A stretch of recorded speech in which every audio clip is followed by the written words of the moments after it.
Oke, lanjut.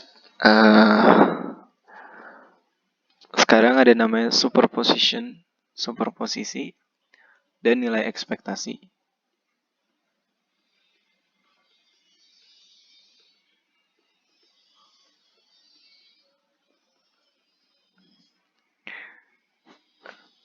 Jadi gini, simpelnya adalah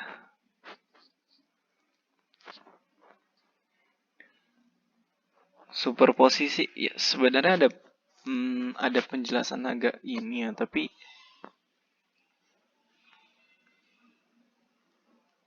gimana ya enaknya? Ya mungkin agak langsung to the point aja ya. Jadi superposisi itu kalau suatu fungsi gelombang C bisa kita ungkapin dengan kayak gini. Sigma K CK SIK, atau kayak C1 C1 tambah C2 C2 tambah dan seterusnya. Maka ini kita sebut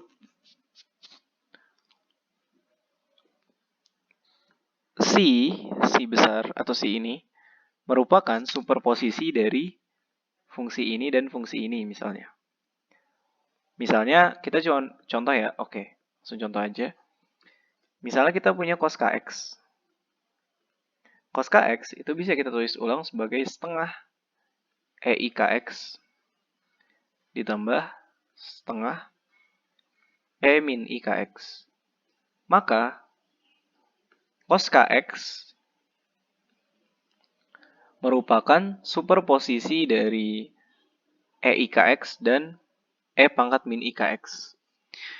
Jadi kalau sebuah fungsi disebut superposisi itu dia merupakan kombinasi linear dari fungsi-fungsi gelombang lain gitu. Kurang lebih kayak gitu. Nah, apa sih dampaknya superposisi? Dampaknya superposisi adalah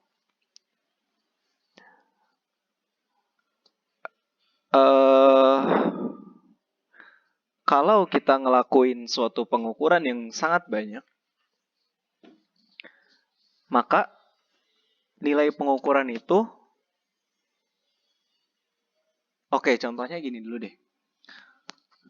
Misalnya kita punya cos kx sebagai C kan.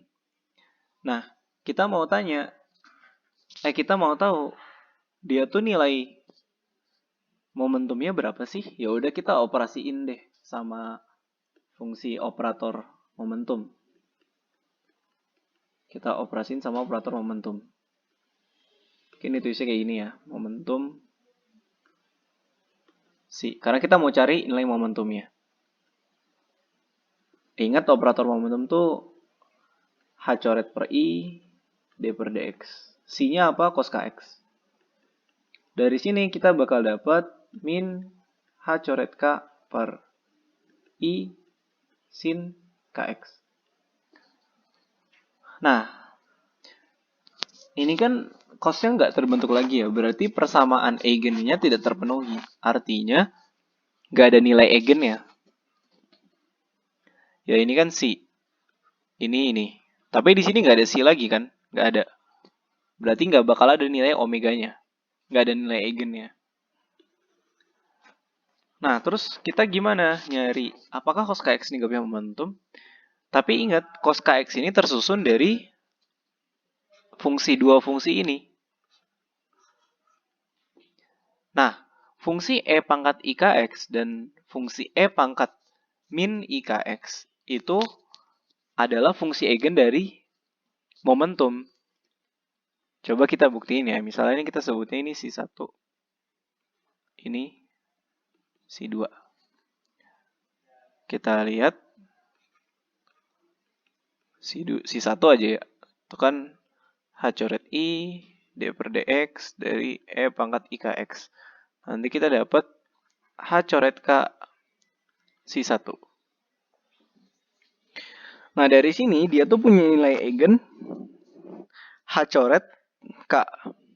Kalau misalnya untuk fungsi yang E min Kx, dia bakal dapatnya min H coret K.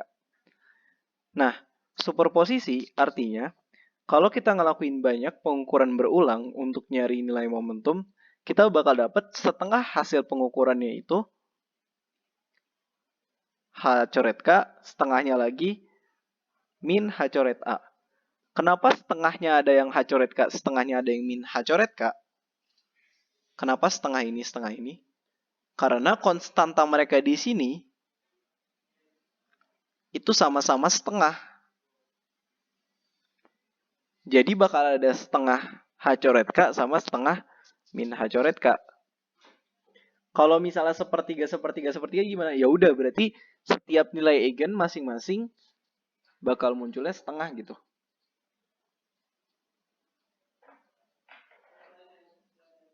Bakal muncul sepertiga. Kalau nggak salah ya. Tapi mungkin lebih detail lagi nanti kalau kita ada soal ya. Takutnya gue salah jelasin. Nah, kemudian ada namanya nilai ekspektasi. Expectation value.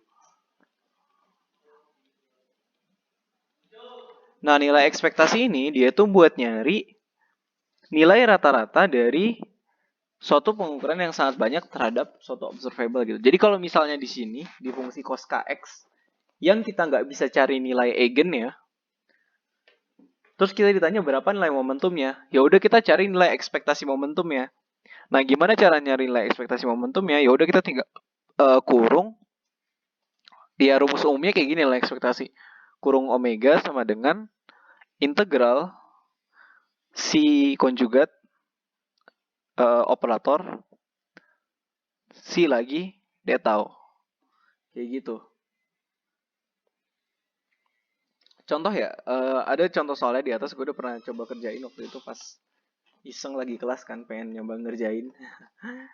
Ya, mana ya? Oh, ini. Ya nggak usah dihirauin kalau mau dibaca soalnya terserah, tapi nggak usah dipusing-pusingin kalau nggak ngerti. Tapi yang perlu kita lihat di sini nih, di bagian yang bentar ini agak nge-lag.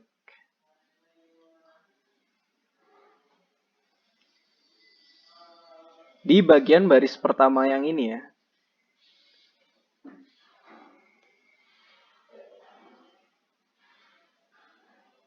Nah, baris pertama ini. Kita lihat ini dia mau nyari nilai ekspektasi kan. Nah, ini si konjugatnya. Ini si-nya. Ini operatornya. Jadi kurang lebih kayak gitu. Jadi sebenarnya nyari nilai ekspektasi ini tuh emang matematis banget. Kita lihat bahwa nilai ekspektasinya nanti tuh bakal dapet pi. Nah, ini emang jadinya bagian yang agak terlalu matematis gitu. Nah, kemudian ada lagi namanya prinsip ketidakpastian Heisenberg. Jadi, secara simpel, prinsip ini diungkapinnya tuh kayak gini.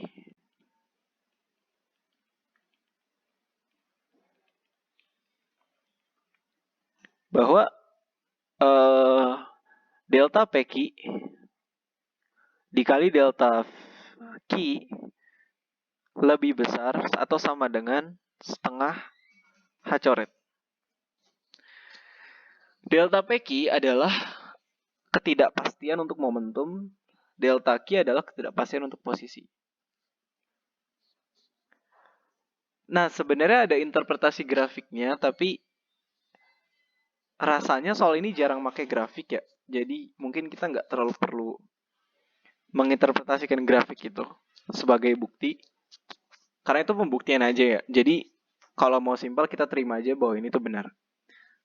Nah, sebenarnya ini kan kalau di kayak gini Heisenberg bilangnya cuma momentum sama posisi kan. Tapi kita bisa pakai buat fungsi apa aja. Bukan fungsi apa aja, tapi observable apa aja yang sama-sama komplement gitu dari masing-masing. Jadi observable ada S-nya yang complementary. Complementary itu apa buktinya dia komplement? Dia memenuhi sifat ini. Tidak sama dengan